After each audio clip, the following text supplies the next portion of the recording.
not feel like an intro, but this season 2 could have been done in one, but felt I needed to. The perfection of our conception projected through reflection that's connected is a blessing, and I needed to. Plus I need a few moments just to speak to you about these individuals whose mission to deceiving you, saying the achievable is just so unachievable, but that's only conceivable if you say and believe it's true. Protect the presence of essence with the aggression of a guard dog. Did you forget you was a god, y'all? Maybe you need someone believing you. Well, damn it, I believe in you. Not cause I'm expecting perception, I can see me in you. There's power in the questions and lessons is what I teach to you. Injecting my perspective suggested, no, I don't preach to you. Rejecting that you less than forever, know that you equal to. But this really for my people though, cause evil grows inside of the kind of minds that our ego drove. So engulfed inside of they ride, they cannot see the road. They criticize your drive, apply, they won't even go. Cause fear and faith is the only thing in comparison. One requires courage, the other desires evidence. How can what was ever determine what never been? Then again, the devil is ignorance mixed with arrogance. But we are the conscious collective. And CC, so I hope you get the message. But we are the conscious collective. Or CC, so I hope you get the message. Whoa. Yeah, that feel good right there, but welcome. Thank you. Thank you. You are too kind. You are what they call too kind. Welcome to the show, ladies and gentlemen. This is the show There's Power in the Question. Information is information. I'm your host, Q, doing my thing here in season 2. Thank you. Because I do it for the kids. What's going on with y'all, man? We here. Now that I'm recording the episodes visually, it's making the show a little bit more not difficult, because I actually love my show. I love it. I know you guys may be here in season 2, so you may not know, but I love my show. I love it. We have episodes in. We in season 2. I got bonus episodes, story time with Q. I got more story time with Q coming. I know I burned down my grandma's house when I was 3. I was just listening to season 1, Story Time with Q, chapter 2. This is a story where I love you, King. And he has a son, so I'm a grandpa. If y'all didn't know that, I'm a grandpa because my nephew was like my son. And I'm only 6 years older than him, but I did everything I could to protect and do everything I could for that little nigga and gave him everything I can. Now he bigger than me. But anyway, I almost got both of us killed because I was trying to get some yummy. You know what yummy is, right? That yummy, that yum. Yeah, that's yummy. So I was trying to get some yummy one time. I was 14, and it was this chick named Jasmine. Go listen to Story Time with Q, chapter 2. Yeah, chapter 2. I forgot which episode. I think it's episode 16, 15 or 16. So I'm listening to the episode because I always like to go through and listen to the episodes and see which points I haven't talked about, because I have a myriad of points, ideas, topics, a bunch of stuff. I have so much stuff written. I don't know if you can see it on the camera, but I have so much stuff written for season 2 alone. This is just ideas. These aren't even full episodes, and all that scrolling, I'm actually starting from the bottom. Started from the bottom, now we're here. So I got a lot of stuff. So I'm listening to the episode because I digress. So I'm listening to the episode and I realize if you listen to season 2, Story Time with Q, chapter 4. Yeah, I think it's chapter 4. So in Story Time with Q, chapter 4, it's this story with this girl named Kiki. Not my ex-girlfriend Kiki, but this girl named Kiki where I met in a pool and she went from over there. And it was a tough situation.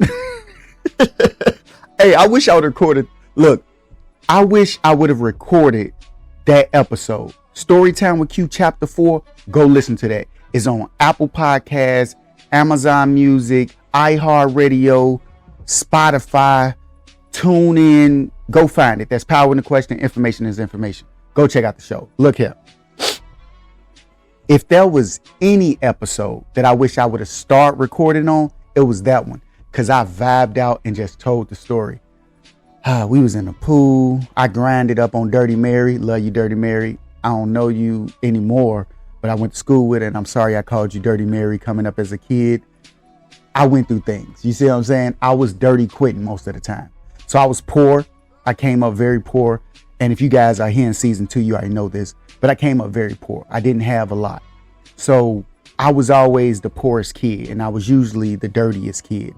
And kids, kids ain't shit, which I'm okay with bullying. And if you heard my episode, my last bully, you already know. So I'm okay with the bullying, but kids would, check my mic. Got to make sure my mic good. I'm practicing when I start snitching on people. Yeah. Yes, here is the cocaine. Here it goes, right here. Anyway, I'm just fucking with you. I'm not snitching on anybody. But anyway, so coming up, I was always, usually, most of the time, I was always the dirty little kid. I was always, and they used to call me ugly. And I think they called me ugly, not because I was unattractive, but because I was poor and dirty. It was like, you didn't wear them same pants every day. From when it was hot outside to when it's now cold outside, and them shirts ain't looking clean. So they used to do me dirty. And I went to a school in my hood, and there was a girl named Mary. So Mary, they was calling her Dirty Mary. And I was like, what? I'm not finna be Dirty Quentin here? All right, I don't want to fuck it up. And they start calling me Dirty Quentin. So I just, as a little deity as I was, and I cared about what other people thought and what they said about me. It really bothered me at that time.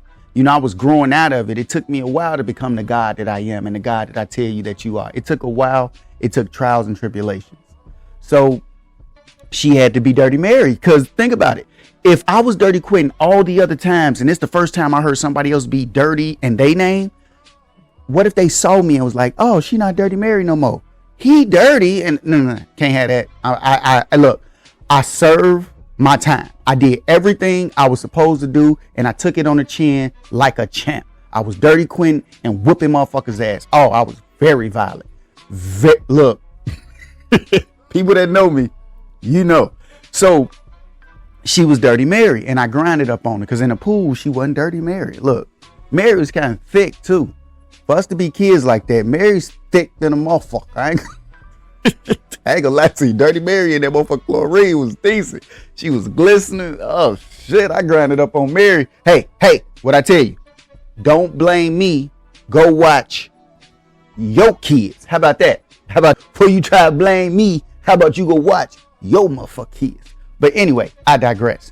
So that situation happened with Kiki, where Kiki, you know what? I'm not even gonna tell you what happened. Go listen to the episode. I promise you. Even if you're not into the story of the knowledge of self and the wisdom and all that stuff, okay, cool. But if you just want to hear me talk about some stuff, and I kind of try to make it funny, then I try to tell y'all just crazy stuff that has happened in my life, because I've been through a bunch of stuff. If you really just want to hear a funny episode and a crazy episode of stuff I went through, it's some deep shit in there too. I lost a friend of mine, RIE. I would say his name, but it's a real situation. In that story, it was a girl named Kiki, and I got into a whole ordeal trying to go get some yummy. This is right after I almost died. In Storytime with Q, chapter 2, I almost died with my oldest nephew trying to get some yummy from some chick named Jasmine. This is why I tell you your kid's stupid, because you're supposed to be stupid at this time. You're learning. But at some point, you got to learn. Now, if you're still doing the same stupid shit you did as a kid, you see the lack of progression in what you are. And I tell you, you are God. So, there's even it's a scripture or a saying in the Bible where someone says, when I was a kid, I thought childish thoughts. But now that I'm a man, I put away, or I do away with childish things. It says something like that. Y'all know I read the Bible like 3 times. So just to get information. So I didn't learn as fast as, as fast as some may have learned. But when I was a kid, the only thing I really cared about was getting some yummy and hooping and fighting. Yeah, I used to fight a lot. And I'm very competitive, so the fighting became, I bet I beat your ass. I'm not even mad at you anymore. I bet you I beat your ass. Like, that was the thing. And I try to be cool. Even now, that's neither here nor there.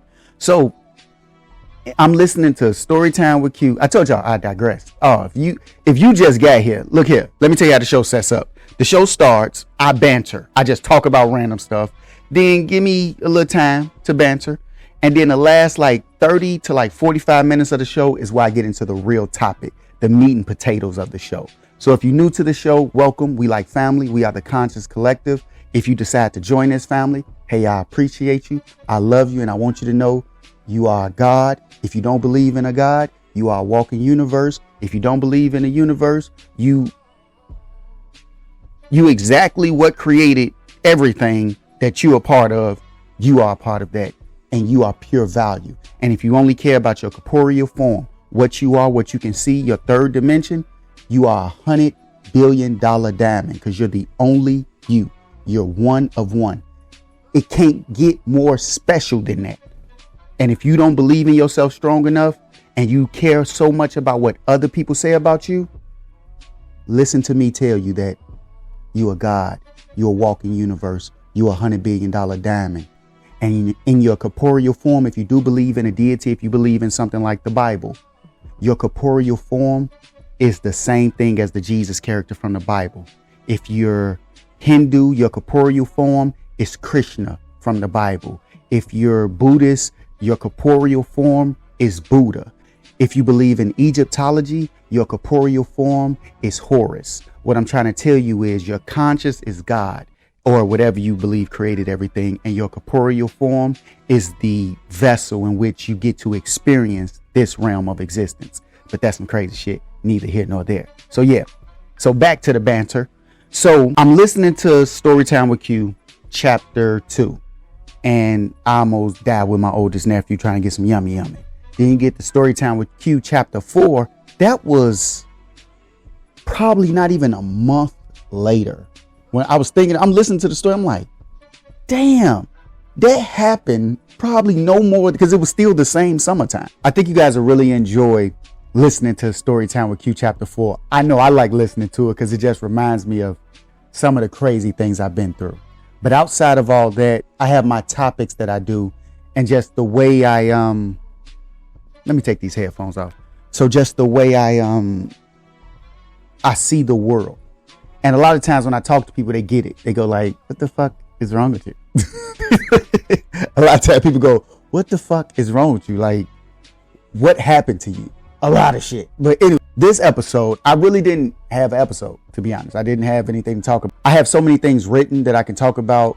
But if you guys hit from season 1, you know this. But what I like to do when I do these episodes, it's easier when I just have the headphones on. And I just do the audio. It's easier because I can just close my eyes, zone out. I don't know if it sounds weird, but that's what I do. So when I'm always talking about I dive into my consciousness, it's the way I see the world. I can take something, see it, and break it down with what I call causality. It's a whole ordeal. If you're in season 2, this is wisdom. So y'all already know I'm crazy. So if you're just getting here now, what up? But one of the things I always talk about how there's power in the question, which is the name of the show, which you get that. And I always tell people information is just information. You can get information from anywhere, but you don't know the source of said information. You can get a bunch of information that tells you and breaks down why it should be this way, but you don't know why it's that way. What makes someone else's opinion more valuable than yours? Because they got a lot of people to believe them? Because a lot of people said it? Or because they said it for a long time? You only know how long they've been saying it, however old you are. So certain ideas and certain things I may have, they may come off a little weird, if you will. And a lot of people have these ideals where they really believe their source of information makes it fact when you don't know. I'm not saying just live in anarchy. I'm not saying just whatever you think is just true. No, you have a moral compass. You have something inside of you that lets you know when things are weird, when things don't feel right, when you're doing something you know you shouldn't be doing. You feel like you're getting away with something. All of that is there. The nurturing of parenting and community that comes in to help you develop that, which is already there. And of course, it's always easier to do something that you shouldn't be doing. It's always easier to do something that's not beneficial to you.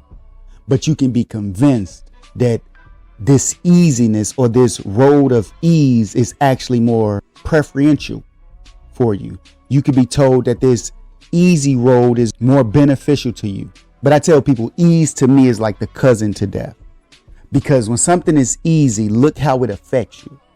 It's easy. Like I can go drink whatever right now, right? It's easy to just go drink some alcohol. It's easy to eat a bunch of candy and eat a bunch of fried food and all that stuff. It's easy. But what is it doing to me in the long run? So I'm not saying that everything difficult is good for you and everything easy is bad for you. What I'm saying is that you have a choice to make. You have to decide what's right for you. You have to decide what's best for you. And we're all guessing. No one knows. I don't give a fuck how smart someone tells you they are. They do not know. A lot of times I may say things that are crazy or sound crazy in the beginning. And then when I explain it, you get a better understanding. And like I tell you guys, there's power in the question. Sometimes you have to ask a question in a place you never asked a question before.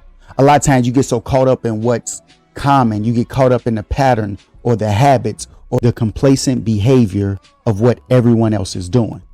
You get so caught up on it that when someone tells you something different, immediately that shock makes you go like, man, you crazy, man. You a conspiracy theorist.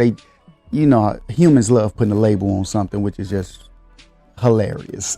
But okay, I'll give you one of my theories because I really didn't have an episode. So let's talk about this, which I have it written down. Why can't I have two girlfriends? Think about it. Now, I know you may think like, look, just like a dude, you want two girlfriends. Look, I've already told you, we are at war. Whether you fighting a war consciously with yourself, whether you're fighting an enemy who's consciously attacking you through imagery, just like it says in the art of war, fight them where they aren't. The supreme art of war is to subdue the enemy without fighting. So if I can show you things repeatedly, repeat words to you like an incantation to put you and give you social cues to do certain things and follow certain patterns, of course I can get you to stay in line. Imagine the concept of you in the jungle or the safari and the lions run everything. The lions feed everybody in the jungle, but they gonna eat who they gonna eat from time to time. You know what? I'm not going to go into that because that's going to wrap into the season finale and the story finale. So at the end of the show, what I'm going to do is I'm going to do a story finale and then I'm going to do a season finale like I did in season 1. So the story finale wraps up everything that I'm talking about and show you how it all connects. And then in a season finale, it's usually a story time with Q. It was story time with Q chapter 3, episode 21 of season 1. That one I told 3 stories. Oh, I tell you about my fight with Mr. Burns when I was in 5th grade. I tell you about a fight that I was accused. Now, you listen to the story, you tell me. A fight happened between a girl and a boy because I wasn't going to hit a girl. That's not my thing. You arguing with me as a girl, I'm going to go, no, I'm not finna hit you. You got a brother, I'll beat your brother the fuck up. And you know what's funny? I actually beat her brother the fuck up. That's what caused our argument.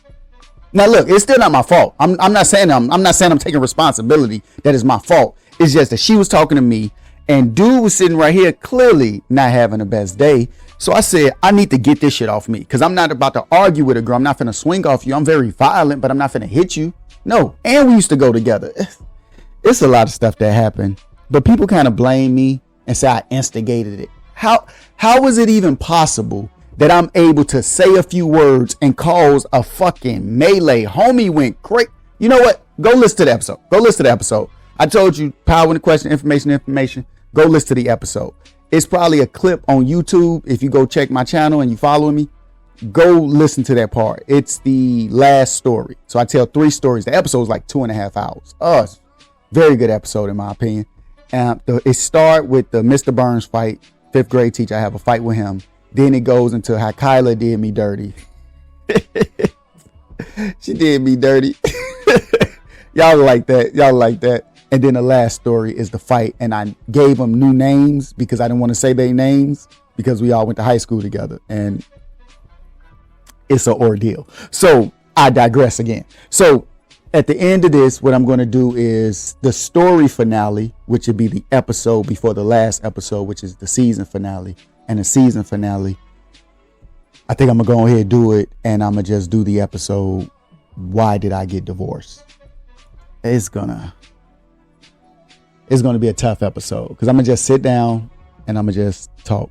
I'm going to make sure I don't say too much. I'm going to make sure I don't get too personal. But I'm going to get very personal. I'm going to get very real. I'm going to open up and, similar to how I do in Storytime with Q if you're listening to me.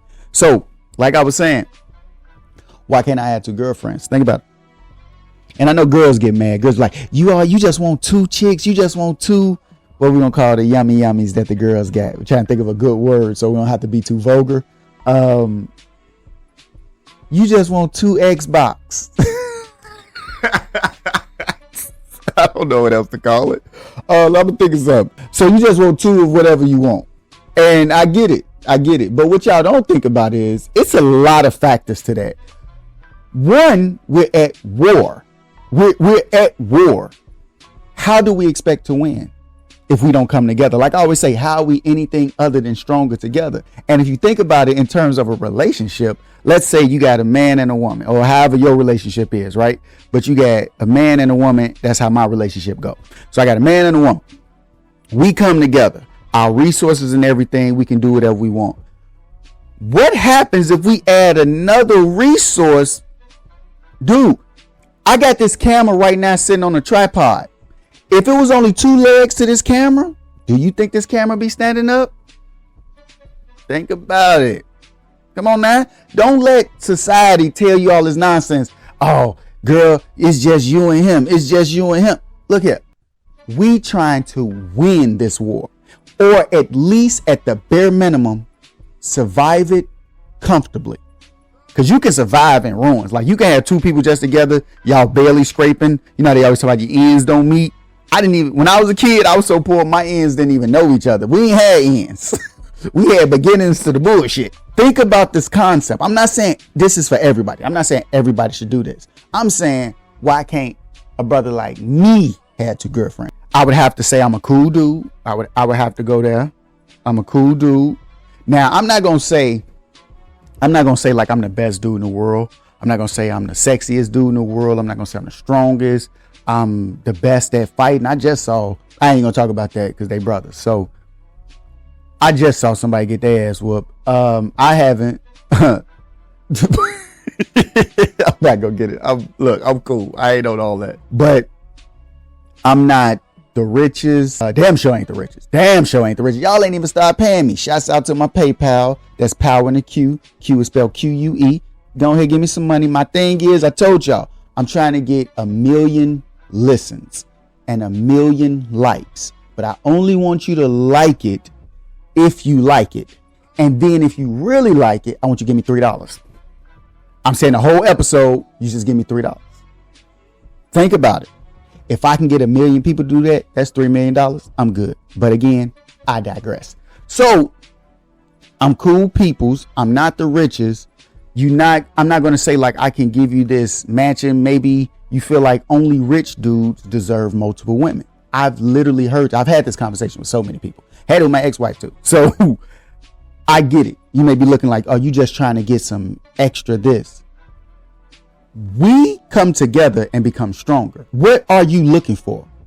What are you looking for as a woman? I may need to have this conversation with a woman and we can record it and I can ask some of my questions. Think of it like this. If you scraping by, and y'all barely, ends barely meeting, the cliche, ends barely meeting. And somebody else comes in and now y'all can split it 3 ways. Y'all can do well, since he the guy, go by these old traditions and be like, well, he the guy, he pay half the bills and the 2 women, they pay 25% of the bills. Think about how this works for you logistically. So if you were a single woman, that bill would be 100% your bill. And you couldn't afford as much as you could with these 2 additional people. So now not only do you get more, you even pay less and get more. Then you got to think of it like this. I know somebody probably going, man, get the fuck out of here. Ain't nobody want your ass. You're not cute enough for that. You're going to need some more money. I get you. I'm not saying you should agree. What I'm saying is just think about it, the logistics of it. You come together. Let's say one of y'all get pregnant. One of the two women get pregnant. Now y'all can help with the baby. What if you don't have to pay now the money that you would pay for childcare? That's lessened. Maybe all three of y'all don't work. Maybe we can really put this together if you think about it. I'm not saying this is what should happen. I'm not saying this is what's going to happen. I'm just saying, why not think about it? I grew up in the hood. Imagine if some of the parents in the hood that are sitting there struggling with the kid and the snotty nose, imagine a decent guy with a decent mind, with a decent place, come get you and be like, we gonna be together as a family.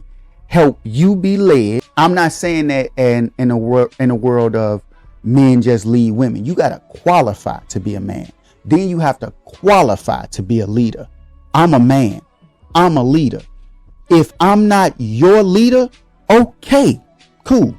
I'm not gonna be mad at you because you don't trust my leadership. Why would I be mad at you for that? That just means, just like I tell people, I say the woman is your reflection.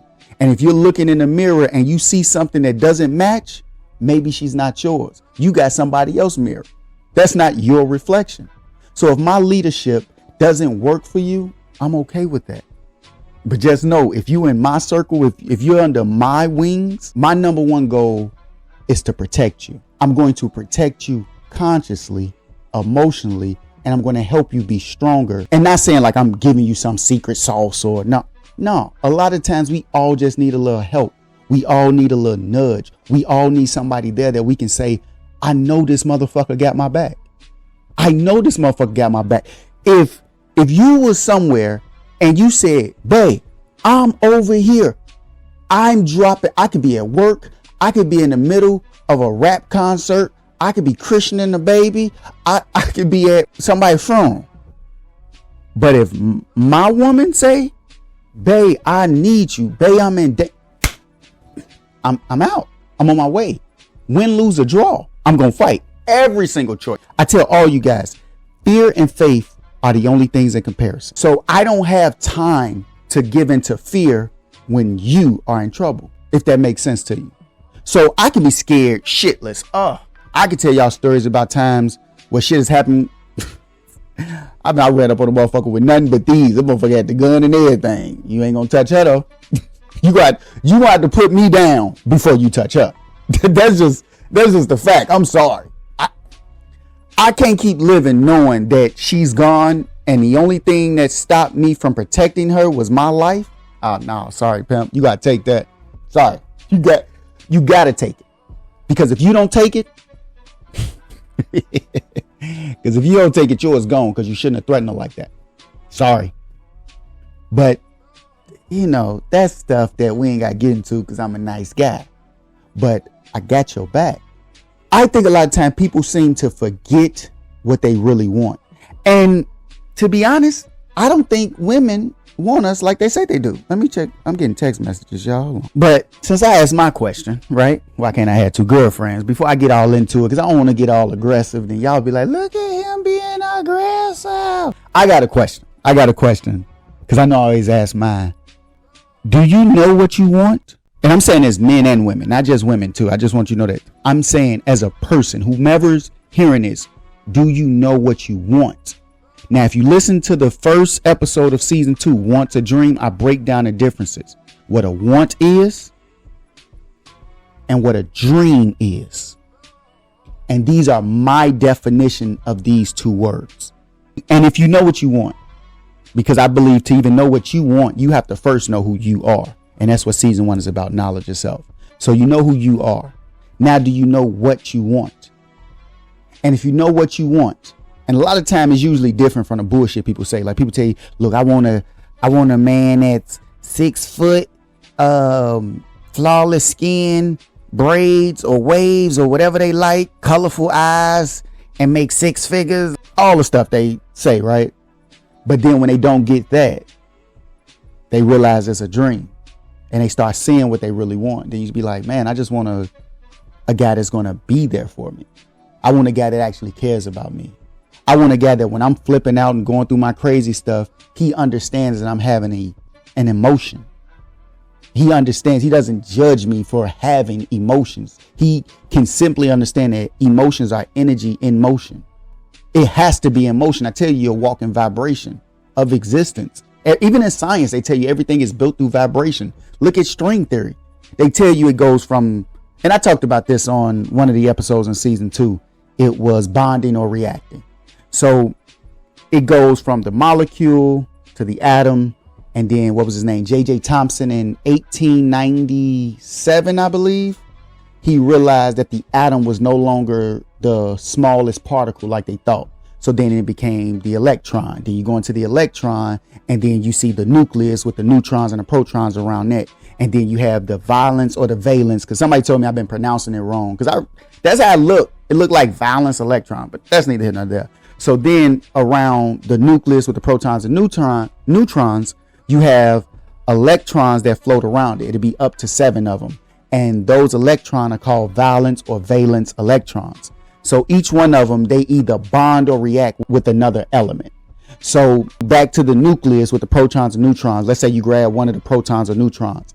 If you zoom in on that, they can't see further than that. Science can't. String theory would tell you that inside of that, they believe that it's probably a smaller particle that they couldn't figure out, just like before when they thought the atom was the smallest particle. Then they learned it was actually the electron. So string theory comes in and does what every other religion does, which I tell you guys, I believe science is a religion. I think it's very straightforward because you have to have faith, because none of this shit you can see. So they say, the geniuses of science, they come in and they say, well, inside of that, we believe it's smaller particles and they're vibrating, which makes the proton that it went into. Then the vibration of the proton and a neutron and a nucleus, and then that vibrates to create the valence or the valence electrons around that, which connect with the other elements. And then if you come out further than that, you get to the electron. Then the electron is vibrating, and that vibration causes it to become a molecule, and then so on and so forth. So everything is built off vibrations. So your emotions, the energy in motion, they constantly moving, so they're creating something. Imagine if you are happy. You happy than a motherfucker. That's your emotion. You have the emotion of happiness. And you like, this the shit, right? Imagine if you was happy all the time. Like just non-stop happy. All day, every day, you happy than a motherfucker. Do you think that would be good for you? Do you think it'd be cool as shit? And you already know where I'm going. Imagine if your emotion was sad as a bitch. You sad all the time. You think you'll be happy with that? You sad all the motherfucking time. That emotion not moving. It's not in motion. So everything, just like seasons change. Just like in the last episode, I compared women to the planet Earth, and I compared the emotions with the different natural disasters or weather changes and things like that. But that's their emotions being polluted. You giving her some bullshit. You throwing some bullshit in her upper atmosphere. You're telling her that, oh, I care about you, but she can see in your actions that's not true. You telling her, oh, I'll protect you with my life, and some shit happened, your pussy ass run. I saw this video on social media. This dude came in there. He was on his little scooter, and I got a scooter, but mine bigger than that. Don't play with the Suzuki. So he pull up on a scooter with a gun. I think he had a gun, but his partner driving, he jump off the back and he robbed the couple. Soon as the dude get a chance, he take off. He runs. She just sitting there. Dude that's robbing him like, hey, this a bitch. He gives shorty back her stuff. And I know people would be like, man, that's probably not his chick. That's probably one of his little side pieces or something like that. Look here, pimp. If you're dealing with a woman, she's your reflection. I value her as a god. Why in the fuck would I be walking with a woman in public that I'm not willing to protect? This is where I tell you I'm a man managing anything necessary. And because I'm also a god, I deem what's necessary. So why in the fuck am I walking with a woman that I wouldn't protect if some shit like that happened? And then if that was her guy, do you think they should stay together? I got some questions. I need some power from. But you polluting her atmosphere. Oh yeah, I digress. I told you guys I do that. So you pollute her atmosphere with the bullshit you give her when she can see it in your actions.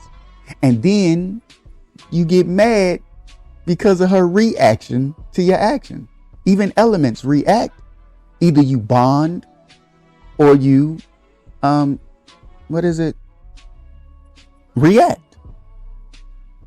So what the elements do to each other, and then valence electron I was telling you guys about, what it does is you have one option when you come in contact with that element, the two valence electrons, so you can come together and you can bond where you absorb energy, or if you come together, you'll react, boom, where you disperse energy. And that's how they was able to invent shit like the camera with the flash, because it creates photon. That's photon. That's what a photon is. So when the two valence electrons or the two elements, the two elements can come together, if they don't bond, then they react, and that's what makes an explosion. And I liken that to basically like when people dealing with people emotions. So she may have emotions that are energy and motion, just like the weather changes, but how in the fuck are you not going to figure out how to deal with it? Imagine if the earth was hot all the motherfucking time. Imagine if it was cold all the motherfucking time. Imagine if it rained all the motherfucking time. You're not the creator. You're not God. You're not the Most High. You don't know why this stuff is here. You can see the patterns and shit, but what would you do? Do you just say, man, this planet ain't shit? Or do you learn to manage it? In the Bible, wasn't Adam's job when he was created to tend to the garden? He took the man he created east of Eden, or the Garden of Eden, or the garden east of Eden, depending on which version of the Bible you read or heard about. But he took that man that he made from creation, he put him in the garden east of Eden and gave him a job to do. Tend to the garden. What do you think our women are supposed to be? In my opinion. This is just me though. This is just me. So when she have these emotions, I don't understand why her emotions fluctuate like that. I can accept that I'm ignorant to that, but I would never be arrogant enough to tell her how she should feel, or she shouldn't feel a certain way. But as a man that's taking on this responsibility, if I'm with you, if I'm walking with you, that's why I don't talk to people I don't fuck with. I'm not finna be walking places with you if I don't fuck with you. That's not how I go. Plus, I seen shit that because you walking with a motherfucker that you shouldn't be walking with, but we're not gonna get into that. So I understand that her emotions, her energy and emotions are there. I don't understand why, but I understand that I'm gonna manage it because I'm making a choice to. That's the thing a lot of us keep forgetting. When you're with someone, you're making a choice to be with them. Every time they do some shit you don't like, you still making a choice to be with them. And they have to appreciate that also, in my opinion. But like I told people, if you guys are here from season 1, you know this. But if you're new, I have a thing about appreciation. Appreciation is a two-way street. What I'm saying is, I can't appreciate you if you don't give me something worth appreciating, and vice versa. But as a God, I deem, and just like you will as a God, you deem what's something that's worth you appreciating. So I have to give you something that you look at, view, or judge, or measure as worth your appreciation. And then you have to make a choice to reciprocate that appreciation for whatever it is that I'm doing. When you give that to me, I don't take that and I just own it now. Like, yeah, you appreciate me. I wouldn't have that if it wasn't for you valuing something I did. So I appreciate you. I appreciate your appreciation of me. So when you have these fits, and just like we all have emotions. You don't think I'm going through some shit? Man, this motherfucker at the gym, babe. Let me tell you about this motherfucker. So he brush up against me, right? He brush up against me. Now I'm trying to be easy. You know how I get. So he brush up against me. I was finna drop his puss ass, but I ain't do it. Cause you know what I'm saying? When I put these on motherfuckers, baby. When I put these, she be looking like, okay, let's throw stupid ass up. You're not getting paid to box. But we got our shit. Everybody has their shit. So you're making a choice to be with somebody. You're making a choice to accept them, flaws and all. And I love that Beyonce song. I don't give a fuck what you say. I'll turn that shit on right now if I wasn't gonna get flagged for that shit, nigga. I love that song. Beyonce was talking on that flaws and all. Y'all know. Goddammit. I fucks with Beyonce.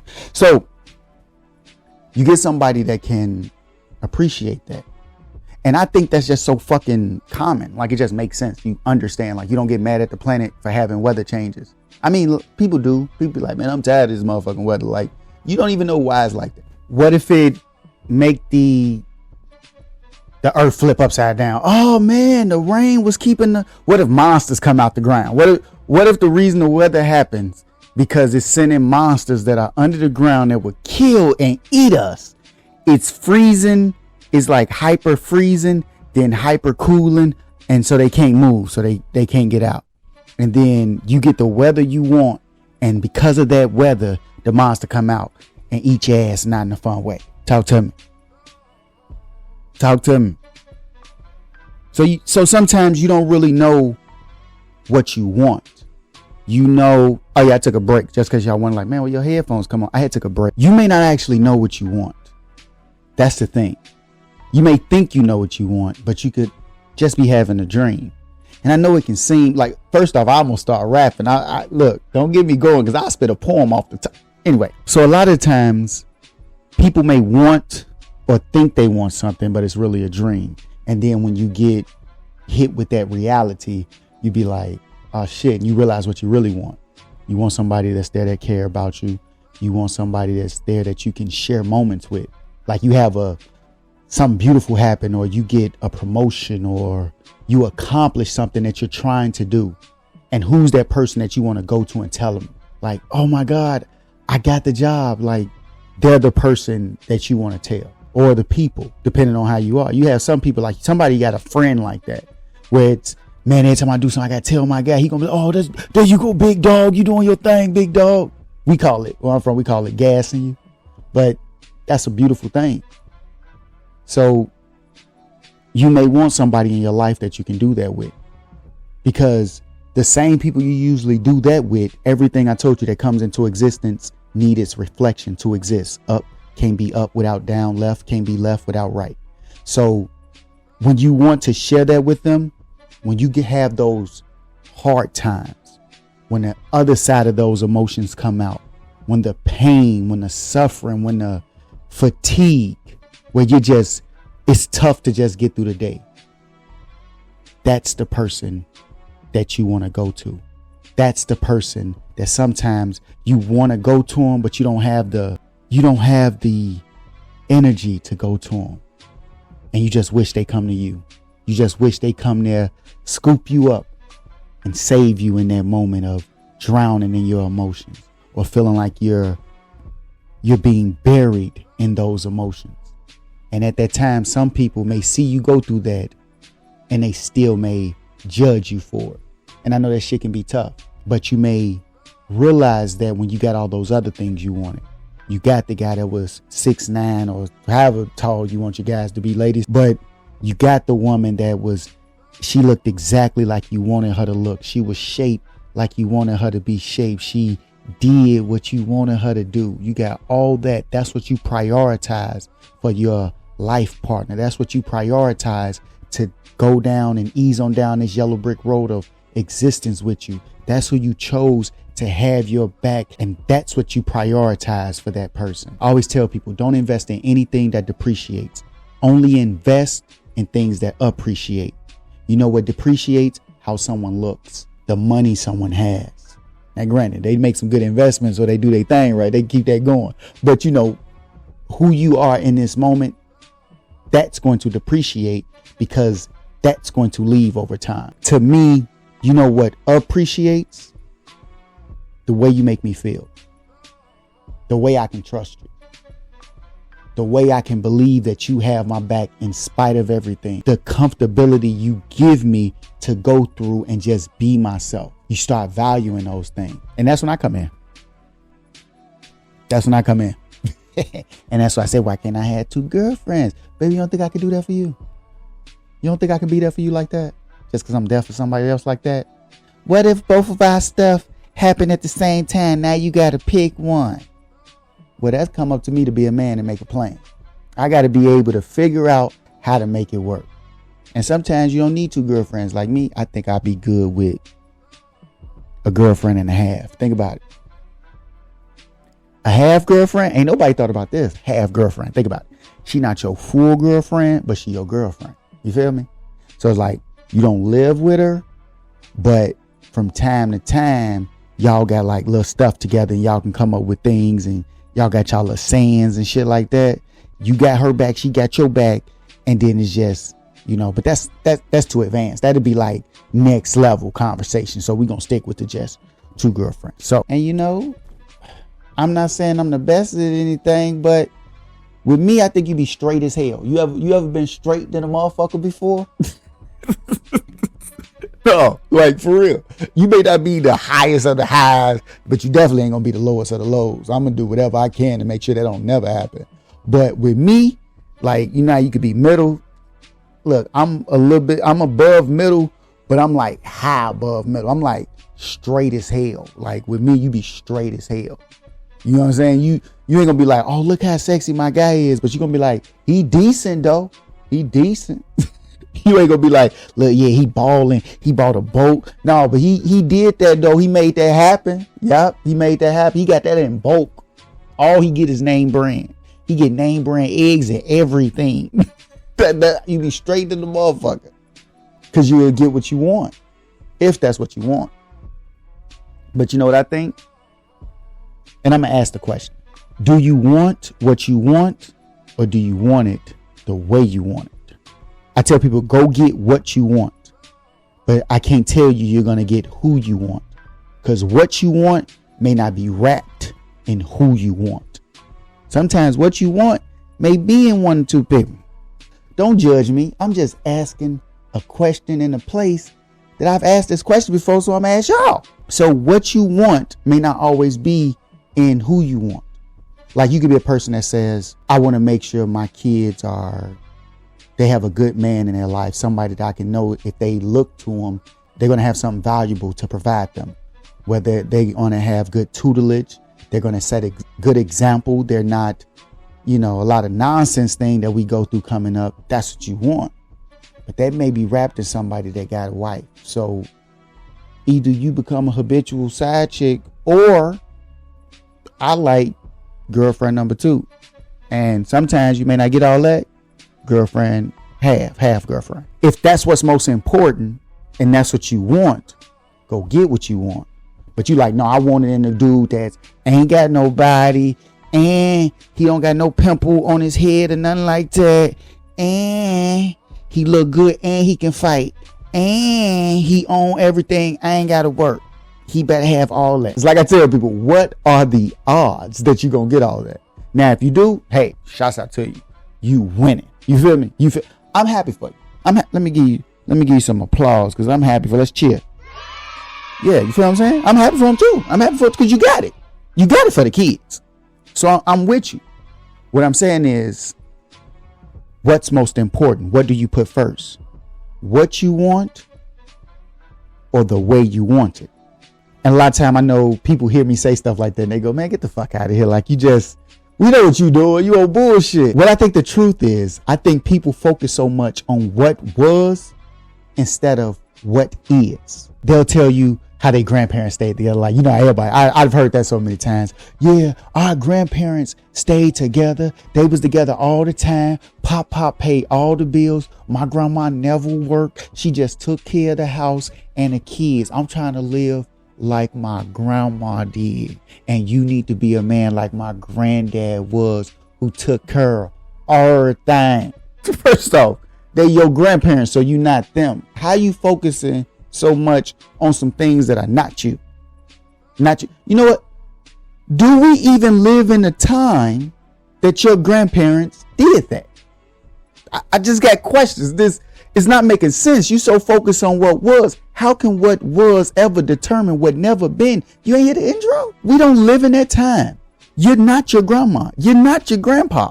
I'm not your grandpa. Because if I was, this would be weird. This would be real weird if I was your granddad. Come on, man. Let's be smarter than that. But we're not in that time. We got to focus on what we have. We can't focus on what was. Let's create something with what we have now.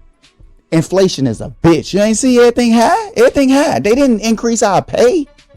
My bad. I didn't come up with the perfect idea to come up and make a bunch of money so you ain't got to worry about nothing in this high ass society. And we ain't gonna get into the inflation bullshit, but because this is a different type of episode. But I'm just saying, I'm not your grandpa. And the dudes that could do what your grandpa can do are few and far in between. What do you think you're going to offer to a person that everybody wants like that? Do you think you have something? And you could, and I'm not saying you don't. You could, but I'm saying, like, what are the odds? Again, like, what are the odds that you're going to come in contact with that person? You build this genuine bond where you actually get these things you want from that person. Or do you have to sacrifice some of your wants for some of your dreams? Or do you just prioritize it in a different manner? Well, like I've had this said to me. A woman told me, she was like, I'd rather cry in a Benz than cry in a Honda or some shit like that, right? And I was like, okay, you'd rather cry in a Benz than cry in a Honda. Why are you crying though? If you're from season 1, you already know the first question is always why. The next question is how. And any question, everything needs a reflection to exist. It's just the work you're willing to put in to get to it. So when you ask that why, let me see you work and give me that answer.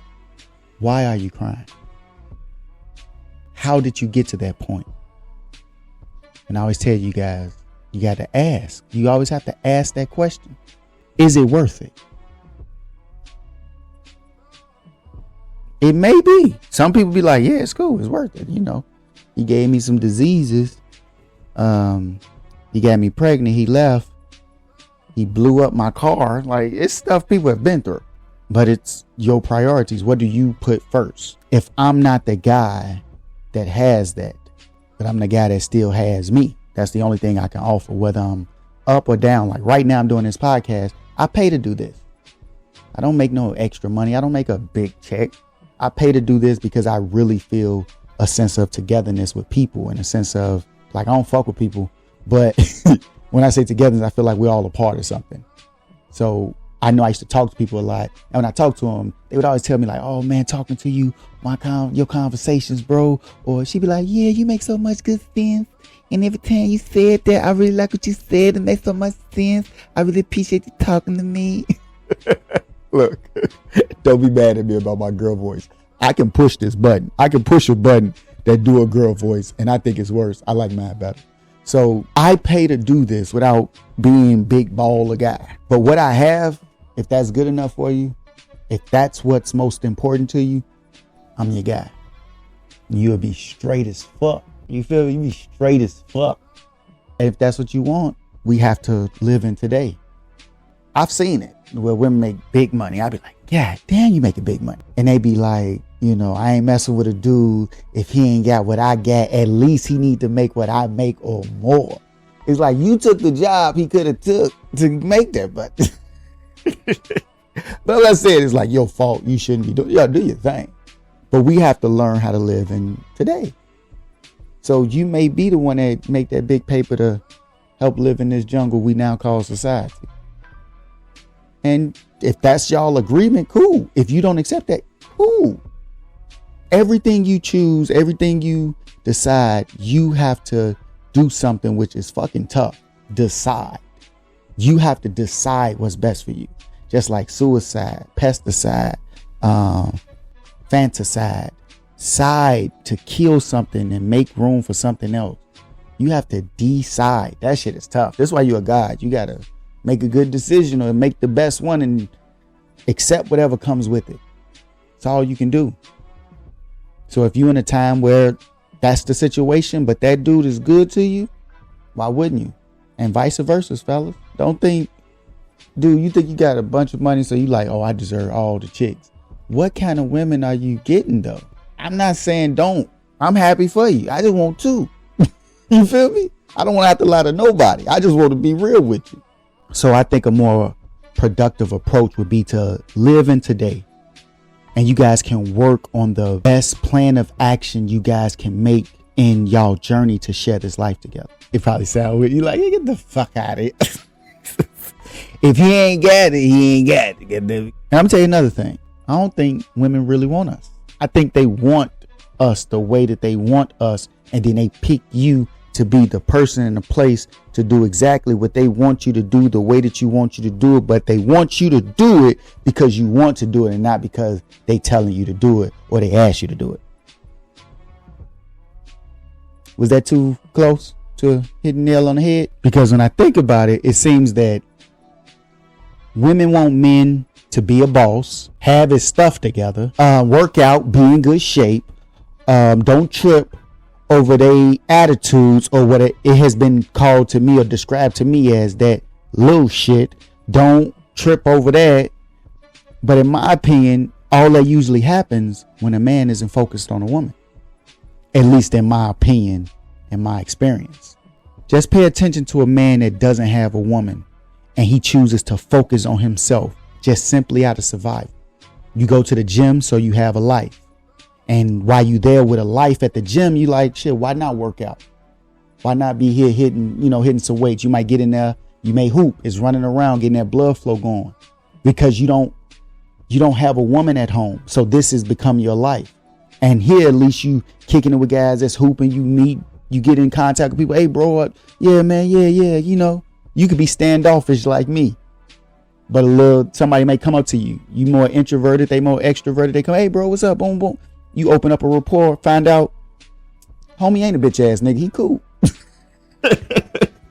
But because you don't have that woman, you're not focusing on her. You only have yourself to focus on solely out of survival. And you like, why not touch the weight? Why not run around and hoop? That's what creates that body they like. Them working, doing all their overtime. They working hard at work. They work harder than anybody else. They're there before anyone. They leave after everyone. Working that hard, that working harder than everybody else, that working smarter and better than everybody else, all that time, that's what makes them the boss because of their work ethic. Him focusing on being a better version of himself. Him focusing on learning things about himself and learning things in books, which makes him more interesting, which makes him not have time nor energy to focus on your attitudes or your little shit as it's been described to me. He doesn't have time to focus on that and put energy on that. He's too busy focusing on being a better version of himself. So instead of when you have one of those little attitudes, he flip back out at you and let me tell you, who the fuck you think you talk? Instead of doing all that, instead of just, this bitch. And instead of doing all that, he trying to focus on, damn, what can I learn from this situation? I've learned from my past mistakes not to make these same mistakes again and not value the fact that you're going through emotions and you're dealing with something right now. Whether I'm guilty, whether I'm innocent, whether I did it or not, but I see that you're going through something. Because I value you, I value your emotions. I don't like this situation, but instead of just lashing out at you when I'm in this also emotional state, because I got emotions too. I don't like this shit either. So instead of lashing out then saying some shit to you that I got to apologize for later, I'm going to back up. I'm going to think about it, try to learn from it, and then speak to you better when I have my emotions more under control. That way, if you do come back at me with that same energy, I'm more prepared this time. Next time it happens, I'm more prepared. I can be there for you. Instead of just flipping out and snapping on you because you mad, now I'm mad because your madness is making me mad and now it's messing up my day and I just want to have a good time. So me learning about myself, focusing on myself, that makes me more interesting. That makes me not have time to trip over something that I know is inevitable. You're going to have emotions. You're still the person that I care for. You're still the person that I love. But to become all those things you want, you know the one thing he has to pay is time. That's what everything costs. No matter what it is, it costs time. The one thing you can never get back, time. Because what do you want from this man that's so desirable to you? Time. And that's the one thing he doesn't have much of to give you. So do you want him or do you want his accomplishments? Now, again, there's power in the question. I'm just asking a question. This isn't me coming directly at you. Ask these questions to yourself. But do you want him or do you want his accomplishments? What's actually desirable to you? So if you listen to episode 1 of season 2, Wants or Dreams, I described to you my difference of what a want is and what a dream is. Now, I'm not doing this to talk shit. I'm not doing this to come at you and say, you got to accept anything, girl. Be a second girlfriend. No, I'm not saying that at all. I'm saying acknowledge your situation, see it, find out what you actually want. That's not a dream, because you're going to want what you want. And I get it. You want it the way you want it, but make sure whatever you want comes first and not the way you want it that comes first. Because you could be hungry right now and I can offer you a bunch of candy, or I can offer you a gourmet meal and you can have a sweet tooth. You know, you may want that candy in this moment, but what's going to be more beneficial to you in the long run? What's better for you? What's actually more filling? Because I don't want you saying you want something and you can't see that it's a dream. Because if you're living in a concept where you're calling something your want that's actually your dream is not in reality. Where do you go to dream? So I'm not coming at you. I'm just saying, hey, are you looking at it in that situation before you make this decision? What is it that you really want, or is that a dream? Because then you don't want to get to the point where you age out, or you woe out, or your reputation is not something that someone was like, yeah, I want this person to represent me. I want you to live in reality and make the best decisions that you can. Because I'm not saying it's easy, because that's why I think a lot of people that get what they said they wanted are still unhappy, because it wasn't what they wanted. It was the dream. And then they lacked what they wanted. I've experienced that. And when I say I experienced it, I felt like I experienced it watching it. If you listen to, I forget which episode I described it in, or I talk about it in, I think it was the bonus episode from season 1, My Anger Was Managed. I think I talked about it, where it was this guy came to the school. You know, I came up in the hood, so they had people come speak to you. And his name was Mr. Lewis. Mr. Lewis was fresh. He was kind of a little chubby black guy, real dark skin with a real white beard, but it was real shade. He was clean cut. And I remember him telling me that him and his wife made over $100,000 a year. But, you know, he was telling us, like, you know, most of y'all gonna die before y'all 25. I'm doing my thing. Don't do stupid shit. Grow up and be better, you know. And I appreciated him coming up there talking, no matter his message. But the one thing that stuck out to me was him and his wife made over $100,000 a year. Now, mind you, I'm a little poor kid, starving, be lucky if I ate that day. Like if I ate one time. That's why I made it to school early, because they had lunch and breakfast there. So I had to get there. I had to eat. So him saying that really stuck out to me, like that's what success is. Because when I came up, they said this commercial. And this commercial come on and dude be dancing. He be getting it. And he be like, and he's singing some song about how you should get your GED. And he's like, if you get your GED, you can make at least 25. No, what they say you can make up to $25,000 a year. I'm like, what? You gotta think about it. You know, we come up off public assistance. You get like $500 a month, and you get the little food stamps. You know, times was tough. So when I'm doing the math, I'm like, okay, it's 12 months in a year. So I'm like, dude, I'll be making over $2,000 a month. I thought it was balling, because I'm like, we making it out 500. So 2,000, and he dancing. He education, couldn't action. I thought that was the ceiling. Watching those commercials coming up as a kid, I'm like 11, you know. No, I was actually younger than that. I was 10. I was 10 at that time. So that was my ceiling, that I can make up to $25,000 a year. And Mr. Lewis coming there like, man, my wife make over $100,000 a year. I said, damn, balling. Fuck is your time? He said that. I said, that's a possibility. To see him do it told me that was a possibility. He called me up, like he was asking all the kids what they wanted to be, right? Everybody standing up saying they stupid shit. You know, I want to be a fireman. I want to be a policeman. I want to be an NBA player. I want to be a model. You know, everybody saying the normal kid stuff. And when it get to me, I'm sitting in the back of the class because I was a class clown. You know, my bad, not class clown. I would never disrespect my people like that. I was a disruptor. I was a top disruptor at the time. Number one, some would say. If you see this episode and you went to school with me, you let me know where you think I rank as class disruptor, because I was an OG disruptor. I do all type of shit. I used to just look at people and just stare at them. Hey, man, stop looking at me, man. They raising their hand. He messing with me. What I do? I ain't do nothing to him. I ain't did nothing.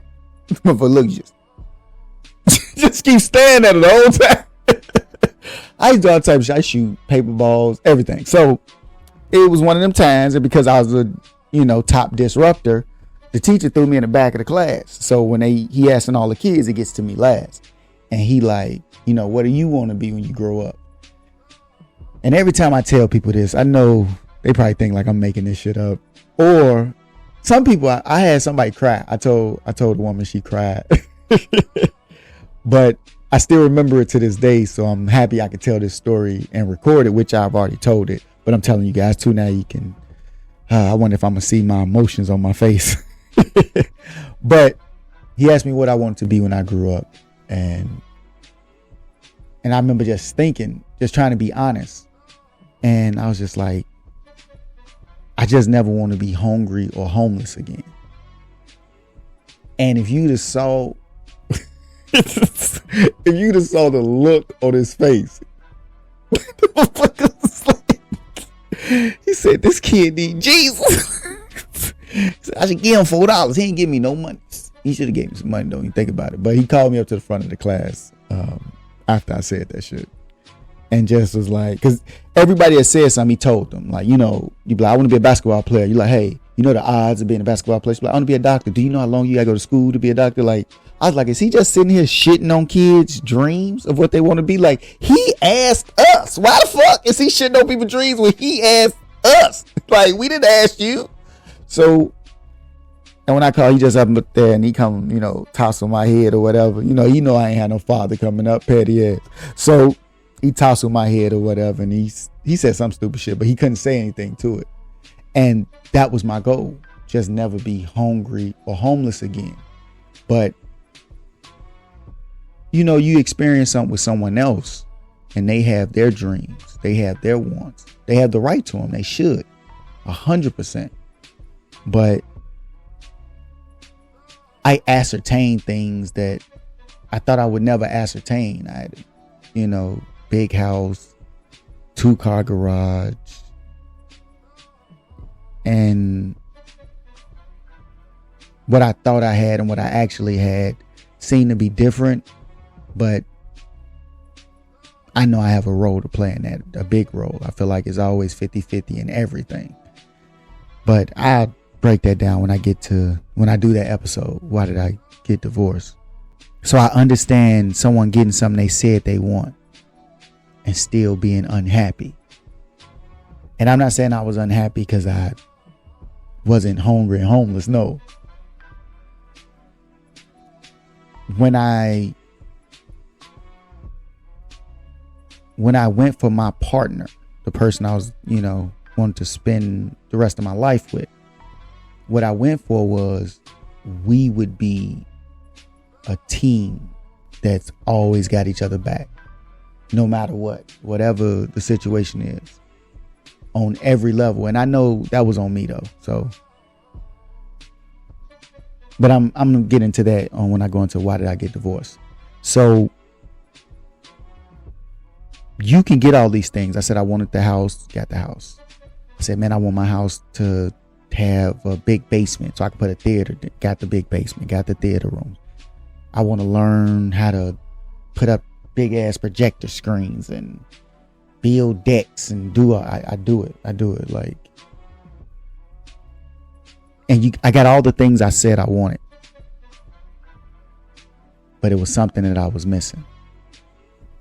So that's why you can, in my opinion and in my experience, you can get all the things you said you wanted and still be unhappy, because what you said you wanted and what you actually wanted was two different things. And sometimes you can think what someone says they want is what they actually want, and they could have not known themselves, not at that place at least. And what they said they want and what they actually want were two different things. See, this is why I love neo soul women type songs. Like I ain't gonna say I love, but I really like a few India.Arie songs. I love Erykah Badu. Erykah Badu got that energy like she's the mama of the conscious collective. That's the type of energy she give. Who else? Oh, Floetry. I love Floetry. I got the album where they had a live performance with it. Oh, I love it. And then my new chicks is Janae Aiko. Oh, I love Janae Aiko. Jasmine Sullivan and her. Oh, I love her. I love Jasmine Sullivan too. They just don't know. And besides just their talent and how amazing their music is, that's amazing. Their talent is amazing. But those type of songs, when I hear them, the reason I love it is because I love hearing a woman speak honestly and openly about who they truly are. Like Beyonce got a song. She said, what she say? She's something. She a bitch in the afternoon. I love that song. I think that's Flaws and All. I think I was talking about, yeah, Flaws and All. She says, every now and again, without warning, I could be really mean towards you. Just acknowledging that you see that level to yourself, that you're not just doing it out of whimsy. You're not even doing it out of hatred, but you are not only aware, but honest enough to speak on not your flaws, but your transitions and riding the waves of your emotions down to that depth of yourself, that you're going to be that aware, that honest, and that vulnerable. That takes a level of trust that I think is extraordinary and amazing. To give somebody you at that level, that's the parts of yourself you don't usually want to talk about. You know, people love to talk about their wins in a fight. You love when you was getting them. You love telling that story. Do you tell the stories when you lost? Do you tell the stories where this motherfucker's beating the shit out of me? I don't know what to say. But it's the honesty, the openness, the vulnerability, the trust. You give me that, I will reciprocate. So when I hear those songs, that's what it's like. That's what I fall in love with. Just I romanticize that idea of having someone that you can be that open and honest with together.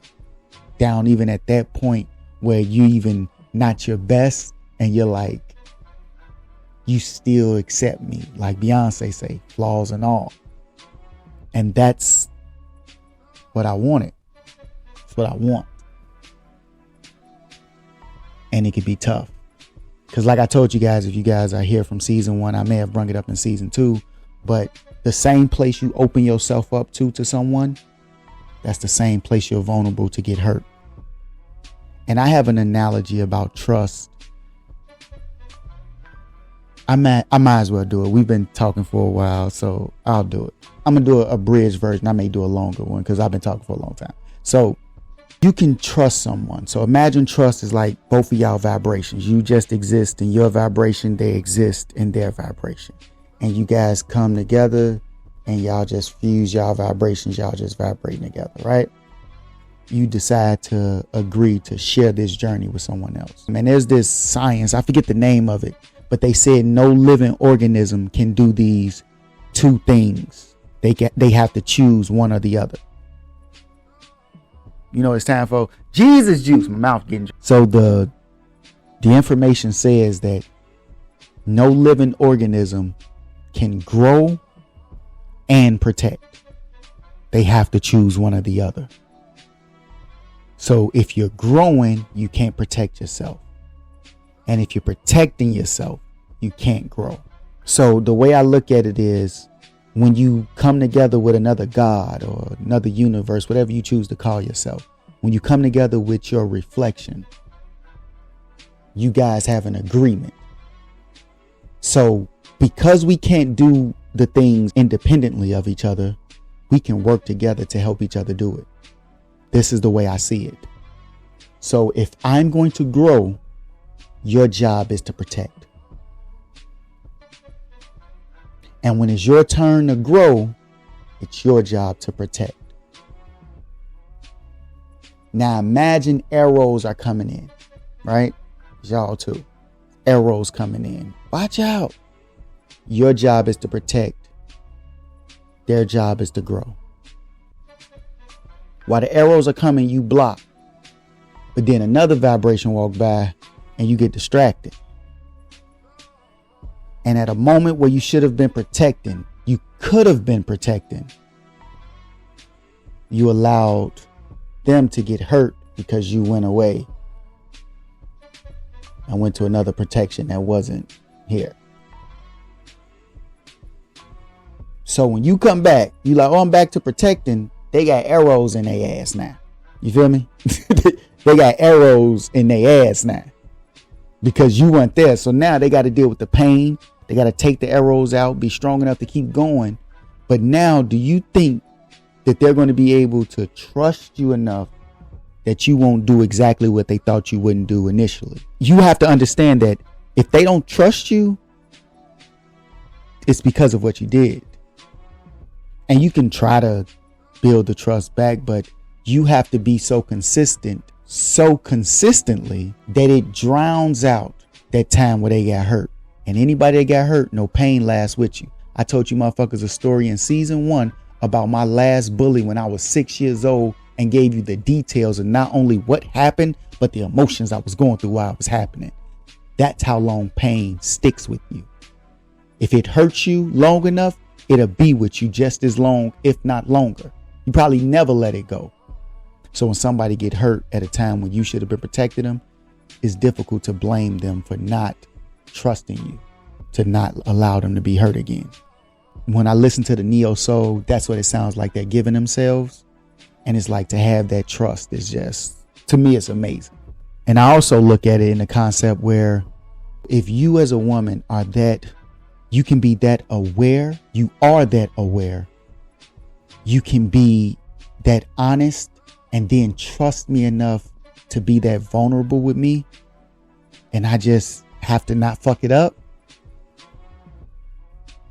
That shit is so desirable to me because it makes me feel that, it makes me believe that we can create something so amazing with unknown possibilities. Because instead of going follow the same loop of repeating the same things over and over again, like an infinity symbol. If you guys hear from season 1, you know I think the infinity symbol shouldn't look like a sideways 8. I think the infinity symbol should look like the greater than sign. Because with the greater than sign, it's constant. I don't know how it's going to look on the camera. So just whatever way it is on the camera, that's greater than. All right. I don't know how it's going to look. So I think the infinity symbol should be like the greater than sign, because no matter how big or how small you is, it's still the greater than sign, and it has unlimited possibilities. It can just keep going. That's how I think infinity should look. But I think consciously the infinity symbol being a sideways 8 represents the concept of how we follow the same patterns and just repeat the same things over and over again for infinity unless we break free. And this is why I come in with the Conscious Collective and making shows and episodes like this. You with me? But those things there, those 3 things, that Holy Trinity, where you're aware of yourself, you're honest, and you're willing to be vulnerable enough to trust me to be there for you when you need me. Because if we were doing the same loop that everybody, I'd know that shit like the back of my hand. I know like the back and the front of my hand. I know it like I know me. That's how much I know how the patterns go. That's why when I talk to people, and when all the times I talk to people, they tell me something, I can tell them all these shits about their relationship, about the person, why they do that shit, why they act like that, because I see this shit in layers. So I see the pattern of, but that's a whole bunch of other stuff. So anyway, so for me, my number one want, I think, from my reflection would be, I just want you as you. That's it. I just want you as you, because that means everything I get from you will be from you. If you're manipulated into believing something else, the love you give me is going to come from that manipulation. You may value something about me that's not me. If you desire me, that means you desire me, not some superficial concept of what attraction is or what handsome is, whatever beauty is, whatever the social construct is. And then that's the manipulated place that you give me the attraction. Like, oh, you're objectively attractive. I'm okay on that. I want you to find me attractive because you find me attractive. And if you give me some yummy, I know you gave it to me. But if you give it to me, I want you to give it to me. So that's why my number one want from a reflection, I want you to be you. So I didn't have to deceive you to get that yummy. So I didn't have to trick you to get that yummy.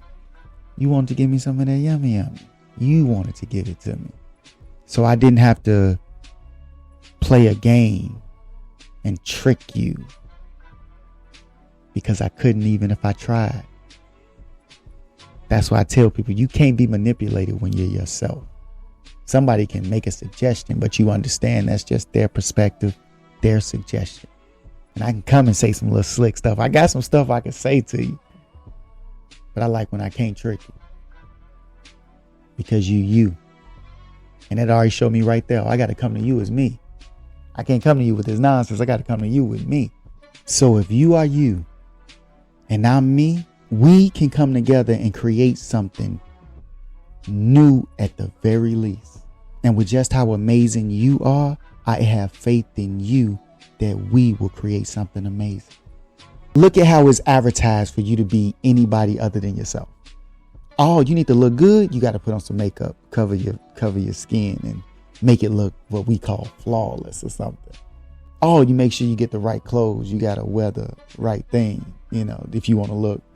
Oh, your hair not long enough. Oh, now your hair too long. Oh, you got to get this hairstyle if you want to look.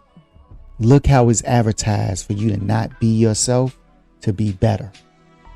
Whether it's getting a surgery, whether it's getting good enough makeup to look your best. And I see these videos where they tell you how to get any woman, ways to make her submit to you. These few tips to dominate and control any woman. Like, these are real videos. I'm not lying. I've seen these videos. I've seen these books. But then I would tell you to ask a question. Who sees you?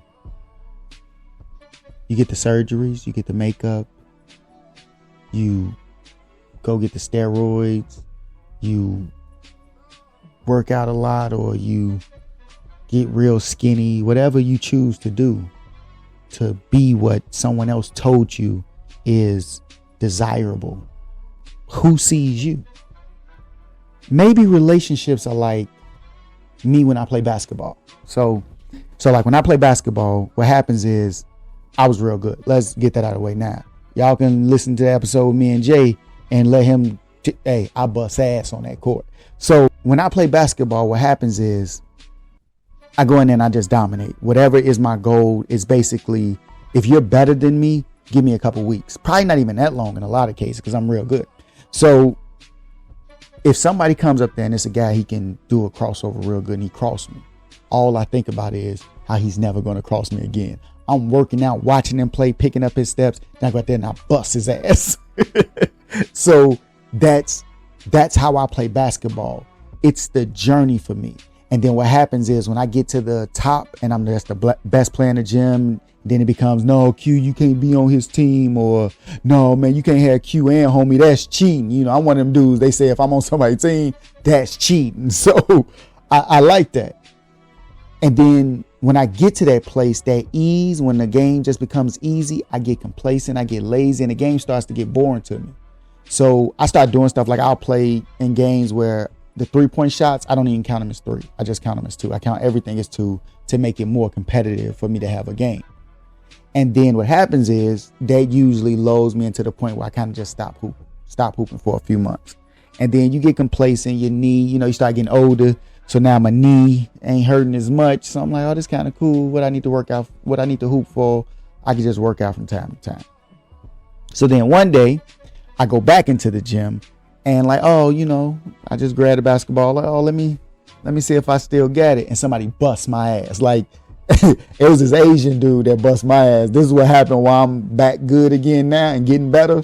So we hooping And this Asian dude did a move where he went up for a layup and he looked back at me like I had no business guarding him. Like, first off, I am not in shape, but I can't say that. I can't be like, all right, hold on, homie, I ain't in shape. No, I got to take that L. I'm a man of today. Whatever happens today, I'm going to deal with today. And he bust my ass that day. He went up, did his little move, and just made the layup and looked back at me like he was disgusted that I had the audacity to try to guard him. I said, this motherfucker that fucked up. My guy Jay was there. He knew. He was like, Q, we finna work out? No, we not finna work out. I'm finna bust his ass. I get out there hooping, get the scoring on him, busted his ass, and then I pull my back. Said, my back. No, I was a little young dude with my back. That one I think was my shoulder. And then I hurt my ankle. I said, man, this age catching up on me. So now I'm in the process where now I got to start working back out. You realize like you can't just not hoop. And it was because of COVID, but I didn't hoop for like 2.5 years. So I had been off. And now I'm trying to play basketball. These motherfuckers act like they've been hooping through COVID. So now I got to get better. And now the game is fun. Now I got to work extra hard. I'm sweating hard in a motherfucker trying to just get by a guy that I would have got by easy 3 years ago. It wouldn't even been competition. I would have been bored in this game 3 years ago. But now I'm getting back to that point because now I got something to prove to myself and to prove to these motherfuckers who think people just think I'm trash or something. Like, you're not just gonna look at me to. Right? He couldn't believe I tried to go for a layup. He couldn't believe it. Hurt my little feelings. I ain't gonna lie to you. So I say, now it's time to work. Now I'm up there, I'm hooping, getting my air back, getting my endurance back, working out a little bit, mixing with the hoop and make sure I don't get injured or sick again. So I'm like, yeah, now it's time to play. Now the game is so fun. And now I'm getting to that point where it's like starting to get easy again. Like I'm not even at the point that I was, and it's not even competition. I know this shit sound cocky, but this is really what I'm going through. It's like, dude, I'm not even full assing it. I'm half assing it, and I'm not even back to what I was. And now it's easy again. So I get bored, get complacent, and then eventually I stop hooping and get out of shape again. And what if that's how some people view the concept of a relationship? Where, hey, you get with somebody, the excitement, you trying to get to that point where you know each other. You get to that point where you're trying to get something from them. You're trying to give them something. You're trying to show them how much you love them. You're trying to see how much they love you. They trying to do things for you. I get you flowers. I bought you this for your birthday. I was just thinking about you. A bunch of text messages with emojis in them and all that stuff is the showering, what some people call, or scientists and stuff, or what some people may call the infatuation phase. And then you get to that point where now you're just in the relationship and it's just easy. You know what they like. You know what they gonna do. You already know all this stuff. So it's really nothing new. They say something to you. You feel like you can have a conversation without them talking. You know exactly what they gonna say to everything they gonna say. And now it's to the point where you're just bored. I just don't think that's a way to look at a relationship. That's how I look at basketball. Why would I not value another person's feelings like that? Why wouldn't I value my own feelings? And the one thing I can't get back, time. Why wouldn't I value my time like that? How am I viewing myself? So you and the person or the people you choose to see yourself through, they're your reflection, remember? So if you ain't shit, they ain't shit, y'all ain't shit. You feel me? That's how I think we should view it and not view this shit like I view hooping recreationally. I pay to hoop. They don't pay me for that shit. Maybe we can look at that more valuably, in my opinion. I tell you, $100 billion diamond in your corporeal form. So that means I'm $100 billion diamond in my corporeal form. And we're making choices to be with each other. And you're making choices to have somebody that care about you. What if you can have somebody that care about you and then somebody can have two people that they care about? Think about it. You still get that love. You still get that value. I'm just saying it's a question I'm asking. Why can't you? I'm not saying everybody can pull it off. I'm not saying everybody should try it. What I'm saying is, why can't I have two girlfriends? I'm cool peoples. You be straight as fuck. And how many people loving as themselves and gonna try to push you to be you? Because there's some people, the world is real. Reality is real. You ever been one of them kids that call your mama boyfriends, your stepdaddies? You ever been one of them? You ever been one of them kids? Every boyfriend your mama got, that's your stepdaddy. That's my stepdaddy. That's my stepdaddy, Carlton, right there. Oh, that was my stepdaddy. They ain't went to no marriage documentation, but all them your stepdaddy. Maybe your mama had a dream that she thought was a want, and then usually what happened, you become the habitual side chick. So I'm gonna leave y'all with this. So I already asked my question. Why can't I have 2 girlfriends? I don't know. Maybe I can. Maybe I can't deal with it. Maybe I'm not ready for it. But this is a thing I came up with a while ago, a bunch of years ago. And it's called the habitual side chick. I told you I got theories and stuff. I write a lot of this stuff down. It's crazy. I got dreams. I might start telling y'all some of the dreams I write down. But anyway, so the habitual side chick and the bridge version of it. So the habitual side chick is created basically because when she was young, she was very attractive. A lot of people wanted her. She was high market or high value, predicated on how everybody viewed her. Maybe she was very attractive, or maybe she developed early. So she's been like that coming up through high school and stuff, and even in college. So she's very desirable. Everybody wants her. So she's very selective. And who she chooses to like is usually the reflection, which young kids usually value crazy stuff, which is if you're still doing this as an adult, maybe you should grow the fuck up. But that's just me. I don't know. Maybe you okay to think that way. That's your way. I just think it don't make sense. So she values the most popular guy. She's the most popular girl because she's the most desirable. And now that's usually weird too, but that's neither here nor there. So she's the most desirable girl. She go for the most desirable guy. He's probably in the streets. He's probably got a bunch of money. Probably a pretty boy, something like that. Some stuff where he gets a lot of the girls want him. And that's the only type of dude she mess with, because those types of dude usually don't stay with you too long unless you're willing to accept friends, if that makes sense. So what happens is she has this mindset and belief that she's of this high value because this is what people told her. Yet she didn't work on herself and her high value. She only worked on the external things that she believed made her high value. So now they usually come with, you probably get a few kids or some couple, 2, 3, 4. You might be in that situation by dudes who are clearly not around. So now you're a single mother trying to figure that out. You didn't work on your personality that well. You probably didn't go to school because he was making the money, or maybe you did and you were smart enough to figure it out. But what happens is your reputation gets around that you mess with those type of dudes. You mess with enough of them, enough people know. Then you get wore out. Other stuff happens. Maybe you ain't just got a baby. You got another type of package with you. So now you get older, and the dudes that you actually would want, you realize what you really want. You want somebody there for you, care for you, be there, do things, provide if that's what you want also. Whatever those things are, most of those dudes have women now because they're desirable. They're actually of the high value that you're talking about. And a lot of those dudes may even make it better off in life. They may be straight as hell like me, or they may make a lot more. But those dudes are usually taken because they, like I was married. So you want to get married. You want to have a real thing that you can blossom from that. And that's very desirable to some people. But maybe you didn't figure it out in time. And now that you figured out, everything that you want from a dude is only in 2 type of dudes. And this is where you have to make a decision. Either he gonna look like a dude that you never would have gave the time of the day to. I used to have a name. It was this dude I went to high school with, and I used to say his name. I'm not gonna say his name. So either they look like something that you definitely don't want, and you feel like you too good for that, because he's the only one that's gonna treat you like that. He still sees you as getting a girl from high school. Like he looks at you like that, like you are the representation of the girl from high school that was unattainable for him, that he never could have got, and he still view you like that. He still sees you like that. Or a dude that's with somebody, it may come in a better package and he has those traits, but he's usually with someone. He usually has someone.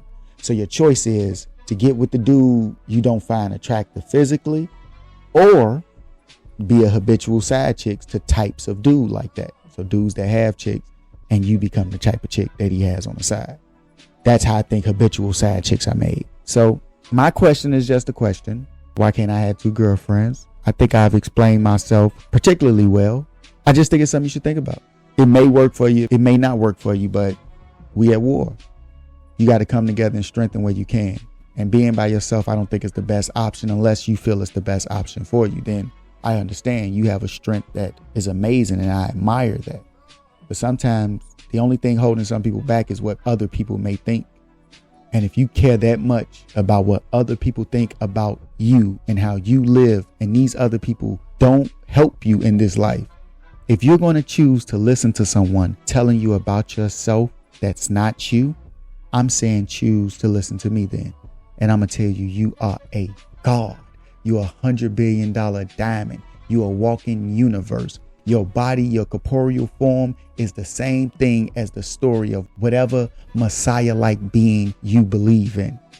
And when I tell you that, and I tell you how amazing you are, and I tell you how we equals, that doesn't mean that when you realize that you are equal, when you realize you are as great as I've been saying you are, don't look down upon me because you looked up to me at one point when you were at that place, when I'm the one that helped you see just how amazing you are. I can't make you be that amazing, you just are. And sometimes you may need a little nudge to get it out of you. And that's something that I can offer as me. And I'm just saying, you don't think two women appreciate that? But like I tell you guys at the end of every show, don't let your past bully your present into becoming your future. Because what they call pure is tampered with. The cure can't answer it. You're lost in a world looking for answers that's answer last. We're about to have some fun, y'all. Look, man, the show finna change, y'all. Spoon fed long enough, now it's game on. Flame on, Johnny Storm with his napalm. Stay calm, yeah, strong, but it ain't on. Excuse me, but there's power in the question. You'll see that the power's in your essence. Confuse me, but I found it impressive. I constantly responded and found a reflection. Is also reflective. Now tell me what is info. Disregard, you don't know what your info. Start saying you a god playing limbo. That shit I had you at odds with your kinfolk. You telling me it came from God cause I'm in rote. Forgive me, but it's hard to compress all his knowledge of self and astonishing in post. To invoke, I'm a god that's within quotes. I've been dope and my conscience a big hope. Accuse me if you think that I'm wrong when I speak with my balls, but this is his show.